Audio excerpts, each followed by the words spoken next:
بسم الله الرحمن الرحيم، والصلاة والسلام على أشرف المرسلين سيدنا محمد عليه أفضل الصلاة والسلام. أهلا وسهلا بكم حضرات المشاهدين في حلقة جديدة من حلقات صائغ الحروف لتعليم الخط العربي. النهاردة إن شاء الله موعدنا إن إحنا هندرس أو هنكتب كلمة بخط الرقعة، وهي آية قرآنية: رب هب لي حكما وألحقني بالصالحين. ان شاء الله انا كاتبها قدامكم جاهزة، هبدأ اشرحها لكم، بعد كده برضك هكتبها لكم بالقلم الخط العادي، وان شاء الله اتمنى ان ربنا يوفقنا. وارجو من حضراتكم الاشتراك في القناة وتفعيل زر الجرس والاعجاب بالفيديو. بسم الله الرحمن الرحيم. على فكرة يا جماعة، خط الرقعة من اسهل انواع الخط العربي. يعني عندنا خط الرقعة بيتكون من خمس حركات فقط. 5 حركات فقط. ايه هم ال5 حركات دولت؟ اللي هو الالف والنقطة والنقطتين وال3 نقط وحرف الدال. هما دول اساس خط الرقعة، وهم دول كل خط الرقعة. طب ازاي؟ هقول لحضرتك ازاي.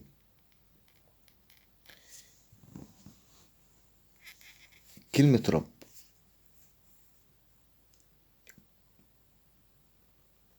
تعتبر نقطتين اللي هما دول،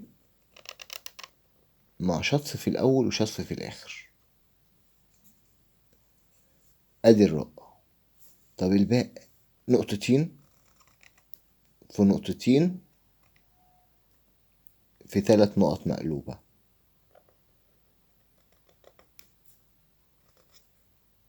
مع طبعا مراعاة ان يبقى ده ايه، واخد كرف زي كده. هب، رب هب. دي كده 3 نقط اهم. ادي ال3 نقط، وادي الالف، وادي نقطتين، وادي ال3 نقط تاني. شايفين يا جماعة؟ وادي نقطتين بس. البي زي ما قلنا، ادي نقطة، نقطتين اسف، في نقطتين كمان، مع 3 نقط. رب هب لي. ليه انا بنزل الالف اهي، وادي نقطتين،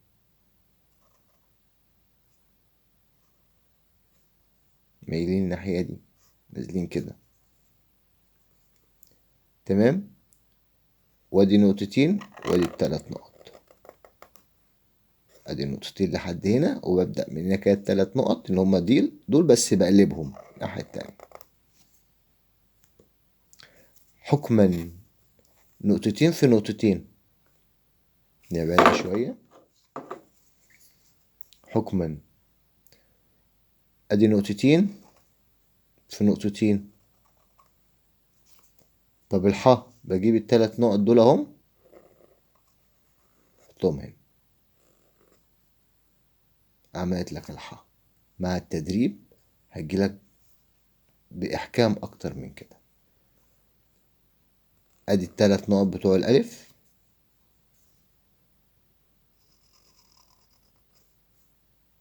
3 نقط بقى مع بعض، نقطتين في نقطتين في نقطتين.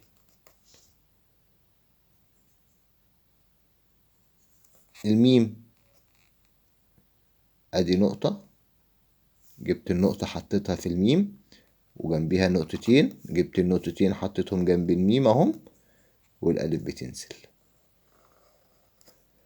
طبعا يا جماعة كل ده له وزن، يعني عندك الألف ده يبقى 3 نقط ارتفاعه من فوق لتحت، دي كده تبقى من 4 ل5 نقط،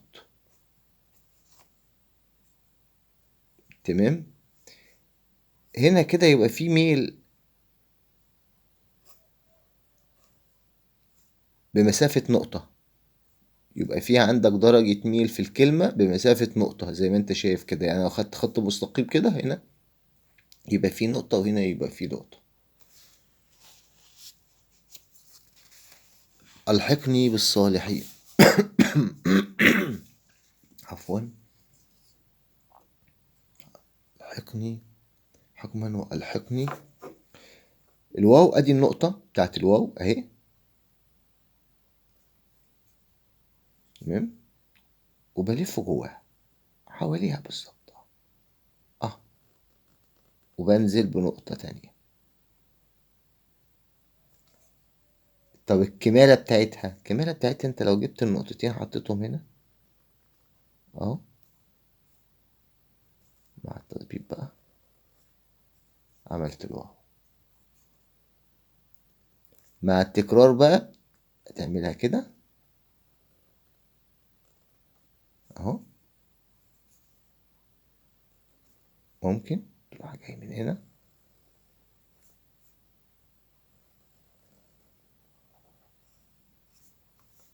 عملت بردك الواو. تمام. طبعا دي صح ودي صح، الشكلين صح، حرف كله على بعضه اهو.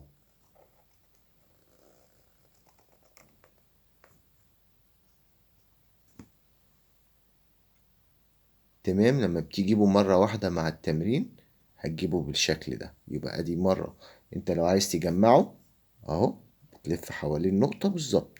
نقطة وجيب النقطتين تحطهم هنا. هي زنقت مني معلش، نحطها في حتة واسعة شوية اهو. نقطة اهي وادي النقطة دي. الشكل ده صحيح تمام. الشكل التاني ادي النقطة بتلف حوالين النقطة تنزل بيها، وممكن ترسم الجزء ده كده بإيدك. تمام. طيب الحقني الألف واللام. احنا قلنا الألف بتاعتنا بتبقى مايلة ناحية اليمين وطولها 3 نقط.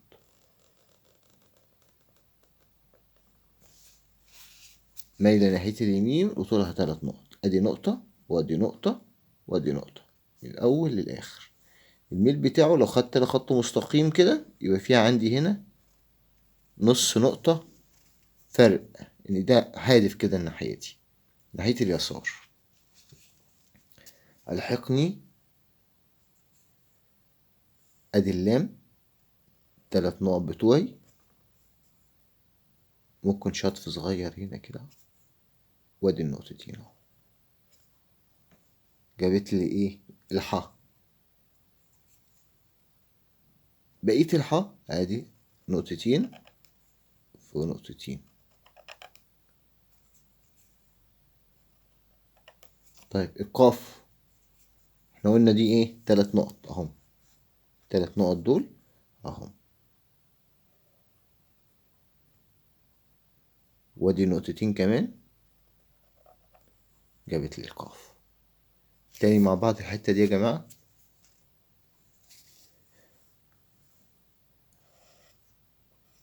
ادي اللام والحاء. تمام. انا جيت اهو وقفت لحد هنا. ادي ال3 نقط اهم وادي نقطتين جابت لي الحاء. الموضوع سهل جدا. هكذا القاف قصدي جابت لي القاف. هكذا الف. تمام. أه.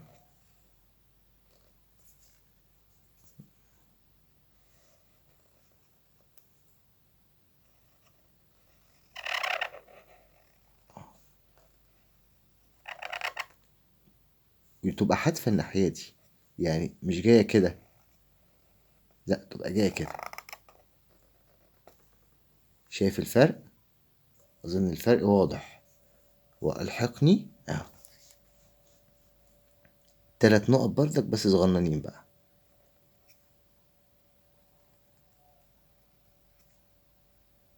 نفس ال3 نقط اللي جبتهم هنا بس صغيرة شوية.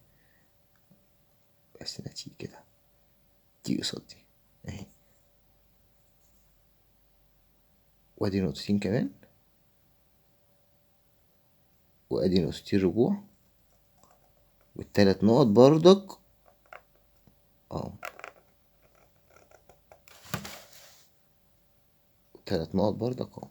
انا اسف معلش، ساعات الكاميرا ايديا بتسرح بعيد عن الكاميرا لاني مركز في الورقة.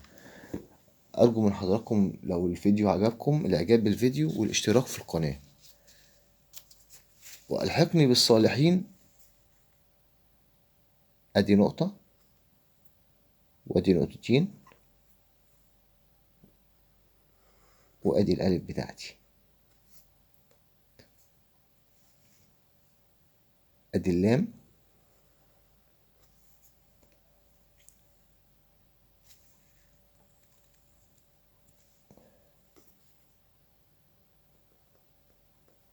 وادي نقطتين او حرف الباء يا جماعة لو فاكرين. وايه الطلعة دي؟ ايه دي؟ 3 نقط، 3 نقط وادي نقطتين في نقطتين وادي نقطتين كمان ونزلت الالف، يبقى بالصا.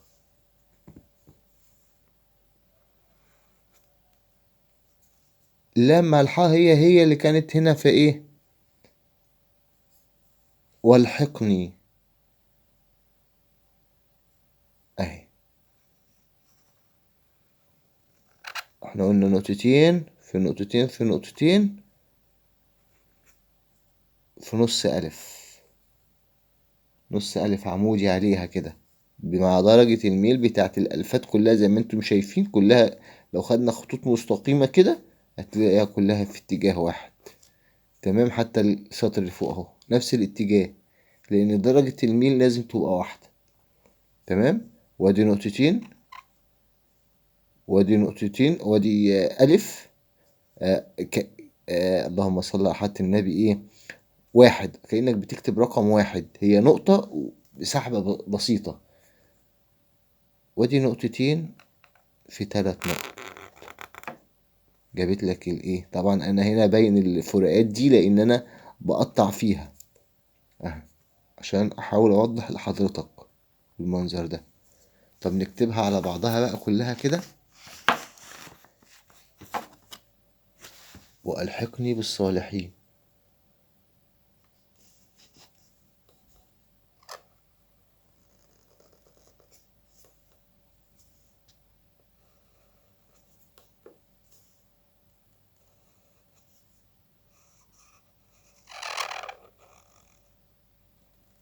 واخدين بالكم؟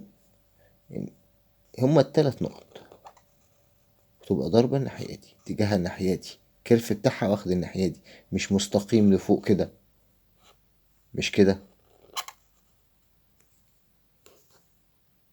متبقاش كده، لا تبقى كده اهي، اتجاه الناحية دي. والحقني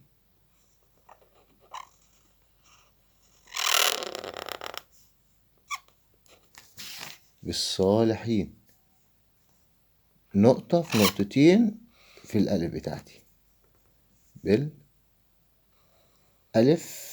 حرف الباء 3 نقط، نقطتين في نقطتين، الصا،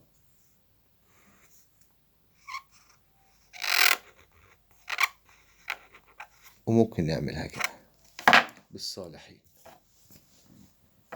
طب احنا عايزين نكتبها مع بعض بخط الإيد، بخط الإيد يا جماعة. القلم العادي هكتبها لكم كده برضك بالقلم العادي. اعمل لها دي سطر بقى، حاضر عينيا. اتمنى ان انا اكون ما طولتش عليكم، واتمنى ان انا اكون فدتكم. اهم حاجه الاستفاده، ان انتوا تستفيدوا معانا يا جماعه.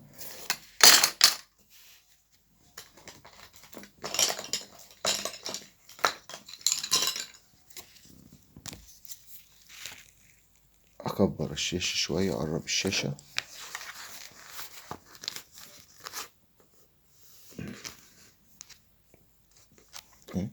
رب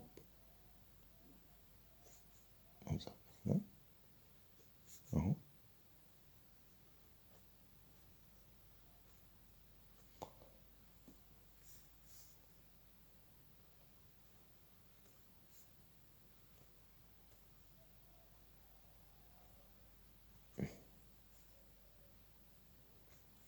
خط الرقعة يا جماعة في ناس بشوفها بتقفل اله، ما تقفلش اله في خط الرقعة.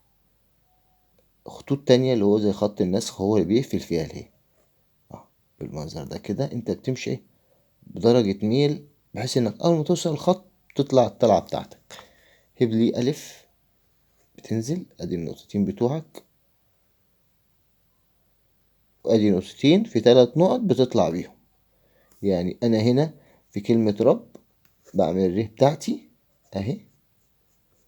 طبعا انت بتكتب بالقلم العادي اهو، نقطتين في نقطتين في 3 نقط معكوسة، عملت الايه الب. طب الهب ادي ال3 نقط بتوعي، وادي نص الالف، وادي نقطتين، وادي 3 نقط تاني، وادي نقطتين، وادي نقطتين او 3 نقط على بعض. خليها نقطتين طويلة شوية وال3 نقط اهم. هب ليه نفس الحكاية، ادي الالف وادي نقطتين في رجوع تاني في نقطتين في 3 نقط على طول. هب ليه حكما ادي نقطتين في نقطتين، وادي 3 نقط اهمت عملت لي الحاء، وادي الالف نقطتين في نقطتين في نقطتين، وممكن اجي هنا كده وممكن اجيبها من هنا، بس عشان انا طالع فوق قوي فبجيبها على السطر. عايز انا انزل الميم على السطر اهي، نقطة في نقطتين في الف. بالصالحين، بالصالحين ممكن اعملها كده، نقطة في نقطتين في الف، وممكن اعملها كده على طول، نقطتين في الف. تمام. اللام بنزل الالف بتاعتي. انتوا واخدين بالكم يا جماعة ان الالفات كلها في اتجاه واحد وفيها درجة ميل، لازم تحافظ على كده. وفي تدريبات اللي انت اقعد اتدرب كتير، امسك الالف، امسك القلم، اقعد اعمل، او خلي ابنك اللي انت بتعلمه مثلا يعمل الفات بدرجة ميل، درجة ميل كده موازية لبعضها. مش مهم، المهم ان يحاول هو يوازي الحروف ببعضها، يعني الالفات ببعضها اهو. ده تمرين يمشي كده هكذا هكذا. مش مهم بقى عامل ده كده عامل ده كده، يعني لا خليه عامل كده. قول له احاول كلها يدوس عليه بحيث ان هو يخليه ويتمرن كله يبقى في اتجاه واحد، كله موازي لبعضه، كله موازي لبعضه. دي تدريبات كويسة جدا للأطفال. برضك الحركة دي اهو كده، يعني ده والعكس بتاعه. تمام. بالصالحين، احنا قلنا بالصالحين هنجيب الباء والتلات نقط بتوعنا، واتنين في اتنين، واتنين كمان، وادي الألف، وادي الألف، وادي نقطتين. كل الموضوع يا جماعة نقطتين في نقطة في نقطة في نقطتين في 3 نقط. ادي الخط يا جماعة، ادي هو ده كله، هو ده عبارة عن، هو ده خط الرقعة. وسهل جدا وممكن تعلمه لطفلك يعني بكل سهولة. وأتمنى إن أنا أكون فدتكم. كان معاكم وليد وهبة، وأرجوكم ما تنسوش الاشتراك والإعجاب بالفيديو. والسلام عليكم ورحمة الله وبركاته.